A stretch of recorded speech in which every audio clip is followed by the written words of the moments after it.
Hey guys, what's up? Welcome back to another MLB DFS slate rundown. Today's Wednesday, August 19th, 2020. We're talking baseball specific DFS for the main slate tonight. DraftKings, FanDuel, it doesn't matter. We're covering all of our favorite pitchers, stacks, favorite one-off bats, everything you need for tonight's main slate. This is No Huddle Fantasy Sports.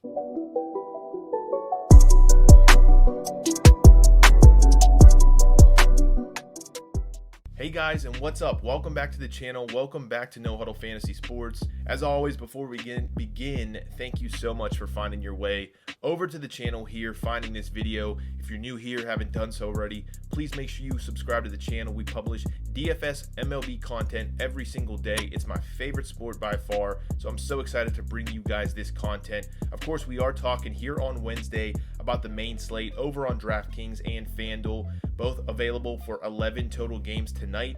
The only postponed game is that Cincinnati at Kansas City. The game last night was postponed. In all likelihood, because of Cincinnati, this entire series is going to be postponed. But outside of that, 11 total games. It's an exciting slate, but a very difficult slate in my opinion. We do have a Coors game, Coors Field, Colorado playing at home. It's Houston at Colorado. In my opinion, it just feels like Colorado has played a ridiculous amount of home games this season. Seems like every single main slate we talk about, we have to deal with whether or not we're going to attack that game or stay away from it. But we do have that again available tonight.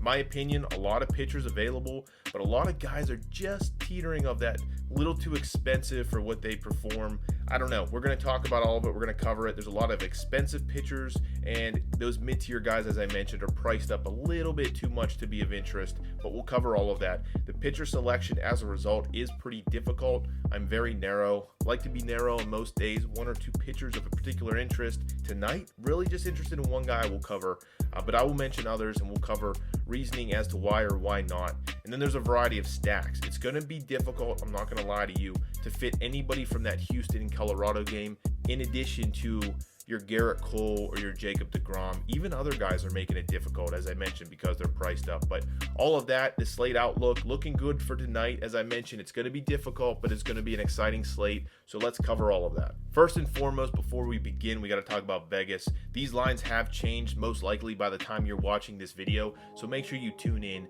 But usually they're about the same. They might go up a couple of decimal points here and there, but I've covered all of this very early in the day on Wednesday, and I published this obviously a little bit later due to how long it takes to publish. But in general, some of the games I want to highlight here, or teams in specifically, obviously I talked about Houston is playing in Colorado. Houston is the highest total, a very, very big total, 6.83 projected for them tonight. And then you have the Rockies playing at home at 5.67 as the total for that team. So by far the two highest teams, actually not the two highest. If you scroll down, or you see at the bottom of the screen here, the Dodgers, as the time of this writing, were 5.72. I believe it's been adjusted, as I mentioned. Nonetheless, a very, very attractive number on them. 5.72 playing on the road in Seattle, facing, I think it's Walker, the pitcher, the right-hander for Seattle tonight. You have Cleveland and you have Atlanta. Very attractive numbers on them. Atlanta playing at home versus Washington, 5.54 is the Vegas total for them. And Cleveland on the road in Pittsburgh, 5.16. So again, take note of all of this. Very, very important numbers. Vegas plays into certain things, into stacks, into individual bats, into pitchers you want to avoid. So make sure you pay attention to that. Some other things I want to mention here, some of these low totals, a number of teams under 4, and that's typically where I like to start when trying to figure out which pitchers I want to actually use on the night. So Tampa Bay 3.64, Pittsburgh 3.84, Miami only 3.04. There was a point in time, even last night, it was projected below 3. So keep that in mind for Miami. They're facing deGrom at home. Texas 3.73, Seattle 3.78, and then Arizona 3.79. Again, make sure you check all of this. Follow us at No Huddle FS on Twitter.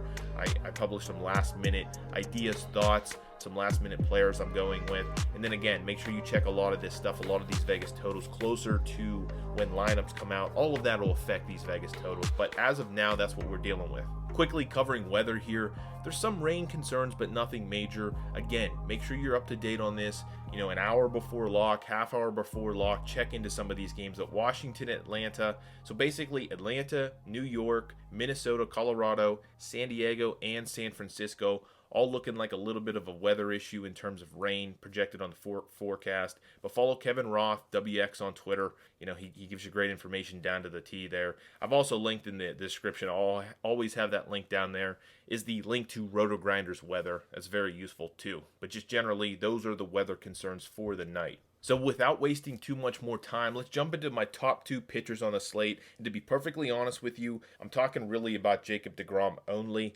I always give you guys 2 pitchers, and it was a very, very hard thing to pick a second pitcher here. I'm going to talk about some pitchers at the end of this video and other considerations, but just so you know, I'm going to be very, very heavy on Jacob deGrom, especially on FanDuel. Rich Hill is listed here. I can be swayed off of that, and I'll talk about some things. But number 1 here, Jacob deGrom, 10-7 on FanDuel, 11-8 on DraftKings, playing in Miami. Miami, I mentioned it earlier, only projected 3.04 runs, so a very low total for them. Obviously, Miami's ballpark favors pitchers. It's a very, very good park for pitchers. It's a wide open park. Just a lot of things that favor that. Any pitcher in that park, even away pitchers. So necessarily don't like to take pitchers on the road, but deGrom, an elite pitcher. He pitches much better on the road at times, especially this year. If you look at his totals for this year, he is pitching better on the road. But then you go to Miami specifically, a place that just favors pitchers. You don't worry too much about him being on the road. But he is projected 7.5 Ks tonight, slate high by far. I think next is either 6.5 or 7. Again, that could change, but so far deGrom projected 7.5 Ks. Miami, the lowest slate run projection, I mentioned that. He's a heavy, the Mets in general road favorite at -220. What does that mean? That means in FanDuel specifically, where that win becomes very important, that favors him here even though he's a road pitcher, and he should also get that quality start with that low run projected total. He's faced Miami 7 times since 2019. I don't need to mention any of this. This guy's an elite pitcher. We all know that. High strikeout totals. But since 2019, faced Miami 7 times. He averaged 6+ innings, over 7 Ks, and anywhere from 1 to 2 runs on average. So he absolutely just destroys this team time and time again. He had like a 73 FanDuel point performance against them last year with 14 Ks. It was absolutely ridiculous. This guy has all the upside in the world. I do like deGrom more than Cole today. It was a very, very close thing between the two, but specifically on FanDuel, deGrom's a little bit cheaper. I know he's on the road, but just things kind of favor deGrom over Cole for me. But again, very close there. I have no issues with Cole. I personally would just be going with deGrom. And Miami, if you want to talk about them so far in 2020, they do have less totals in terms of stats than most teams because they've had a couple postponements and things like that. But in general, 105 WRC plus 320 WOBA, 183 ISO. That's the important thing here. They don't hit for much power. They're not. Other numbers are decent. I mean, they're not a top tier team, but they're also not the worst. They're right in the middle of the road, and they have a 24% K rate versus right-handers. Obviously, deGrom is a right-hander here, so just some numbers so you guys consider. Not very worried about any. In general, that park favors pitchers, keeps the ball in the park, but on top of that, there's not much power in that lineup of Miami. I do like deGrom as my number 1 pitcher on the night. Moving on here, again, I really struggled between a number of pitchers for this second spot. I could easily just give you Cole here, but that's not realistic. I'm not saying don't play Cole, and if you like Cole more than deGrom, go ahead. But I'm not going to be one of those guys that's just going to give you the expensive elite guys, and that's it. I'm sticking with a cheaper guy here. The other guys like Paddock on this slate, I guess I like them, but they're just too expensive for their positions and where they're at tonight, and just some of the things that are playing in factors there. But Rich Hill, $7,400 on FanDuel. I believe he's also, this price might be wrong. Bear with me 1 second here. Nope, I stand not corrected. He's $7,400 across the board, whether that's FanDuel or DraftKings. He's playing at home versus Milwaukee. Milwaukee, not a respectable number by any means, but 4.03 runs projected. It's high risk, high reward here for a number of reasons. Rich Hill has pitched 1 time this year. Pitched very well, went 5 innings. I think he only threw about 68 pitches in total, but he pitched well, didn't give up any runs. He's a good, above average pitcher, has been for most of his career. A little older now, pitched for the Dodgers, pitched for Oakland. He's a good pitcher, a good left-hander. He could offer the best value on the slate. Milwaukee's offense just continues to struggle, whether it's left-handers or right-handers. They do struggle really bad versus right-handers. We saw Maeda for Minnesota. A guy that doesn't last long into games, go into the 9th with a no-hitter. Obviously, they got broken up. In fact, I think they He didn't even get the win, but pretty crazy last night. Milwaukee's just not hitting anybody. That's basically the point of that. He had a great first start of the season. I talked about that. He got on the injured list, so he came into Minnesota this year with expectations that he wouldn't pitch until the second half of the season. He had elbow surgery, arm surgery over the off season. Came into the season. He ended up playing pretty soon. I mean, we've had a little bit of a delay, obviously, but he ended up playing pretty soon, and then he had some soreness after his first start. So he went on the IL for 10 days. He went on the 10-day IL. He then threw 60 pitches in a simulated game just a few days ago. So I don't think he's going to be pushed to 100 pitches, obviously. But if he can get to 70 or 80 pitches, if we can get 5 or 6 innings out of him, could be a good start for him. It could be a quality start. It could be a W. Again, we're talking $7,400. That's the key here. He's about as low as I am willing to go on the pitching price for the slate. Again, I don't like him that much. I'm not saying I'm in love with him. I'm pretty much going to go purely DeGrom here, but I do have a slight interest in him. Milwaukee, particularly in 2020 versus left-handers, 102 WRC plus, 322 WOBA, 182 ISO, 25% K rate. So numbers are middle tier. The K rate's way up there. They're constantly striking out. That's one reason you like Hill or any pitcher against them. And then the Twins, of course, are a big home favorite tonight at 150, minus 150. So he's in place. You can't get that W until the 5th inning, so we need him to get to the 5th inning here. Think he can if he's pitching, if he pitches like he did before. The only concern, and take this for what it's worth, you might only get 60 or 70 pitches out of him. And he's a left-hander versus a pretty right-heavy lineup. It eliminates your Yelich, that left on left. This is a high-risk, high-reward play. Again, if you can fit DeGrom, or if you can fit Cole over him, certainly do that. But this is my second recommendation. I think you have a little bit of a chance here with Rich Hill. In terms of bats, the 2 of the 4 guys I want to talk about here. First, start off with Josh Reddick. I think he's the most reasonably priced bat in that Houston lineup playing in Colorado. Everybody in Houston is just overpriced, in my opinion. They have not been hitting the ball well. But Josh Reddick has been, in my opinion, he's been one of their better bats. He's a left-hander. He's been hitting second constantly. He's $3,100 on FanDuel, $4,800 on DraftKings. Mentioned it already, playing in Colorado. Castellani, the right-hander he's facing, so he has that split. Houston's projected at astronomical 6.83. They're pushing 7 projected runs. Reasonable price, as I mentioned. He's batting second, whether it's versus left-handers or right-handers. He's been getting a lot of time with a lot of their injuries. I think they just lost Brantley to the IL, which stinks. He would have been one of my favorite plays of the night, but Reddick kind of is filling that void right now.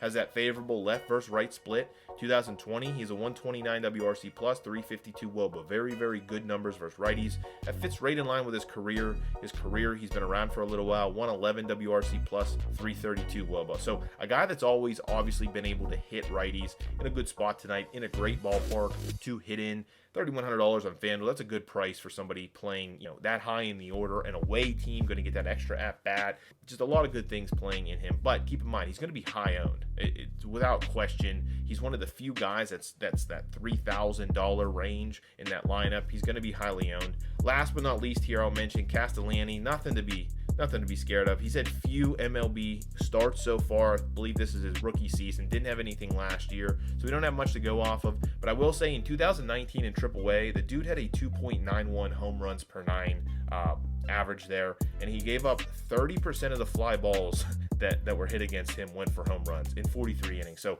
not very good numbers in AAA. That's not going to translate very well in Colorado. I like Josh Reddick for the price. Just keep in mind he's going to be highly owned. But my favorite bat by far on the slate is Freddie Freeman tonight. He's $3,800 on FanDuel, $5,300 on DraftKings. He's playing at home versus Washington. Probably going to butcher this guy's name. Fedde, the right-hander for Washington. No good numbers on him, and we'll get to that in a second. But Atlanta tonight projected a very healthy 5.54 runs. Freddie Freeman is the heart of that order. We all know this. The left-hander. He's a favorable home park built for basically Freeman. Favors left-handed hitters, and playing at home, he has the split, the left versus right.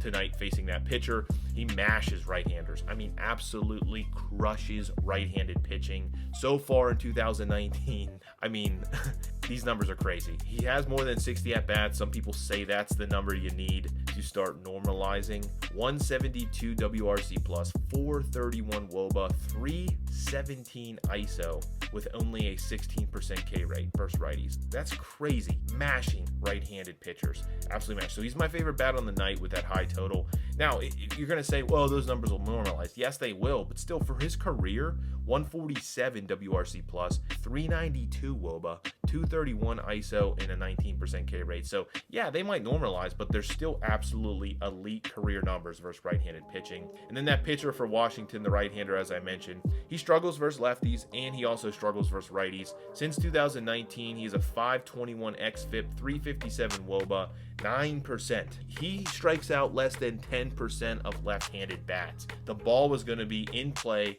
every single time. Unless he gets walked, Freeman's hitting the ball, and I think it's going to go a long way tonight. I like Freddie Freeman as my favorite bat on the slate. So I'm the guy that always plays Jock Peterson. I've mentioned it in almost every single video, and I'm just going to keep playing him. He's going to start hitting. There's a point in time in that absolute dangerous Los Angeles Dodgers lefty-heavy lineup. They crush right-handed pitching. He's now $2,600, 43 on DraftKings. A little too much on DraftKings, in my opinion. He's playing on the road tonight. It should say at Seattle, facing Walker, the right-hander. Very average pitcher at best. Dodgers projected 5.45 runs on the night. Very, very healthy high total. Again, I'm just going to keep playing him. The dude hits righties far. That's basically the story. We've seen him in derbies. We've seen him throughout his career. He's a young player. He's had a very slow start to the season. I can't deny it. But again, $2,600, man. We're going to try to fit in some of those expensive pitchers. This is how you're going to do it. Career 361 WOBA, 262 ISO. He has a better ISO, I think, than Freddie Freeman in his career. 129 WRC plus. All great numbers versus right-handers. Walker for Seattle, slightly worse versus lefties, but just a generally bad pitcher. There's nothing great about him.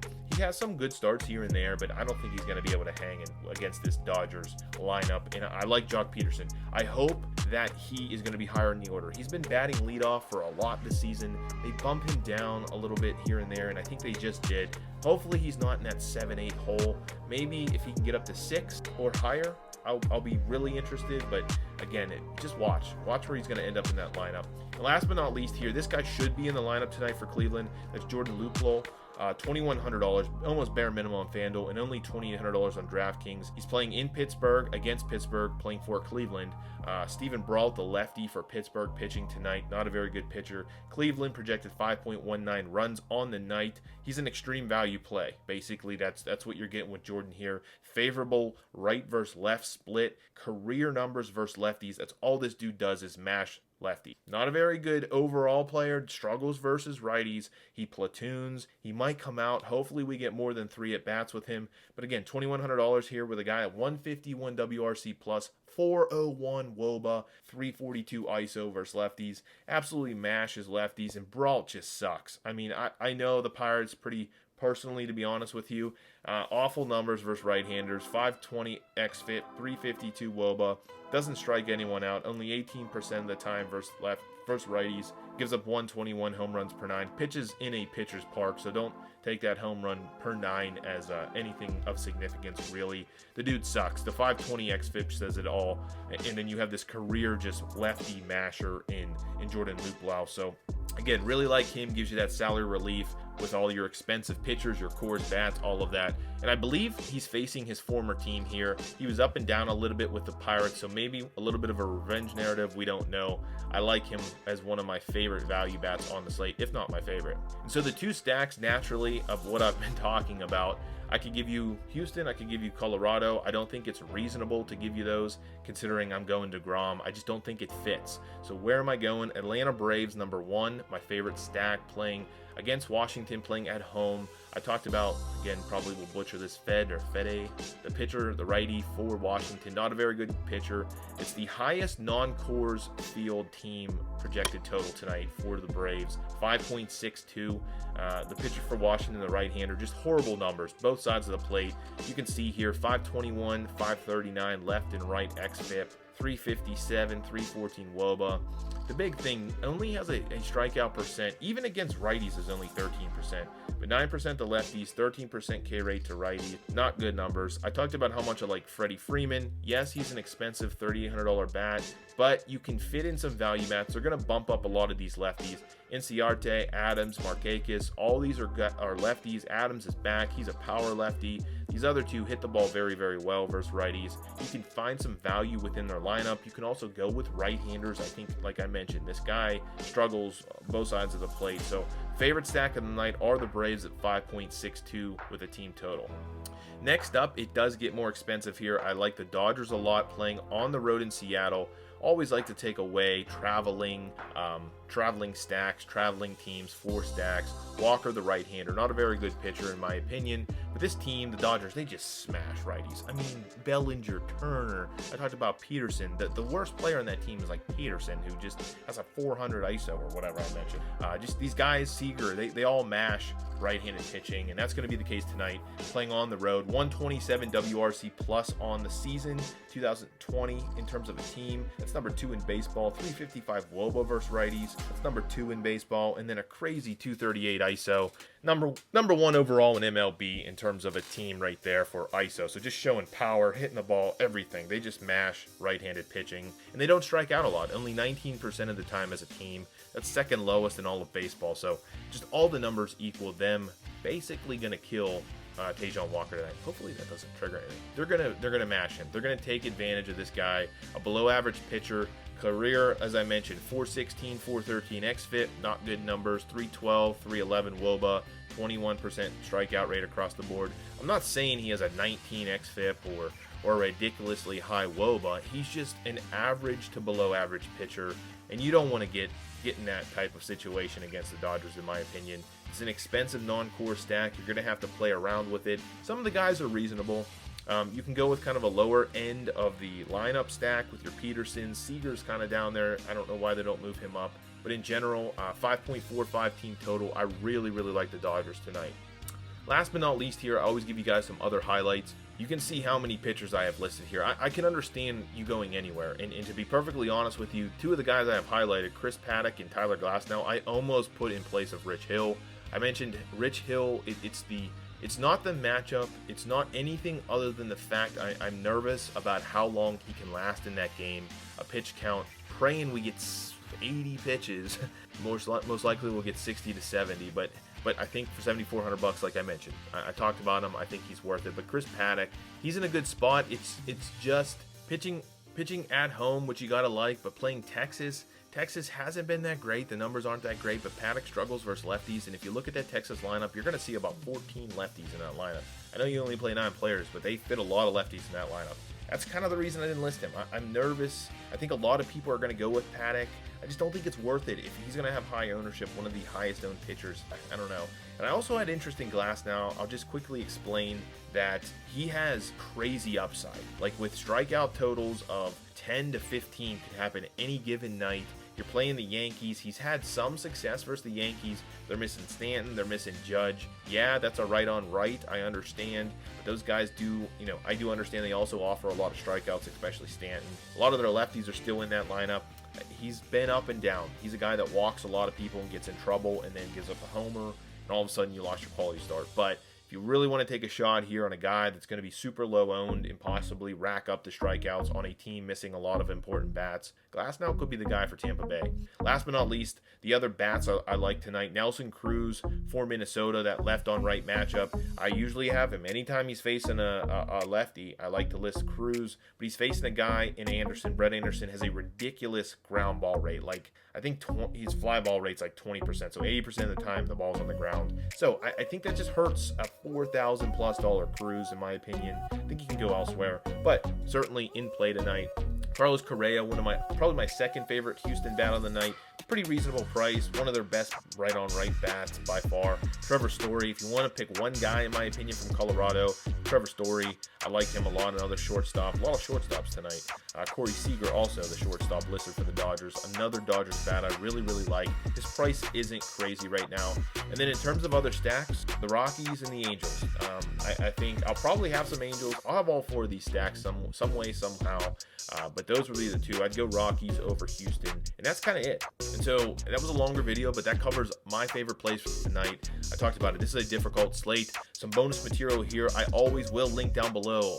Keep in mind on Wednesdays, Fridays, and any other day I do one of these more in-depth, rundown videos. I'm going to post my pitcher guide. I posted it on Twitter. Go check me out at No Huddle FS. You simply click it, open it, PDF. It's going to give you all the stats for all the pitchers on the main slate that have pitched at least 20 innings. Keep that in mind. Also down below in the description, Daily Fantasy Nerd. It's the optimizer I use to build these videos, try to pick pitchers, try to pick value bats, all of that. It's got a bankroll management, the best MLB optimizer. You get, I think, a month for free if you follow the affiliate link. It helps me, it helps the channel here grow.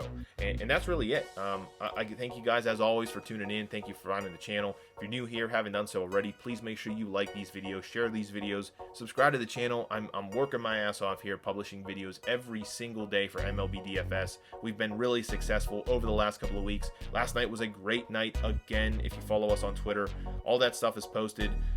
Thank you guys. Like I said, I really, really appreciate the channel is slowly growing. Leave me some comments down below with some of your favorite plays. If I missed anything, if I'm absolutely off the chair, off the rocker with Rich Hill, which I probably am, then let me know. Outside of that, good luck as always, and I'll catch you in the next video.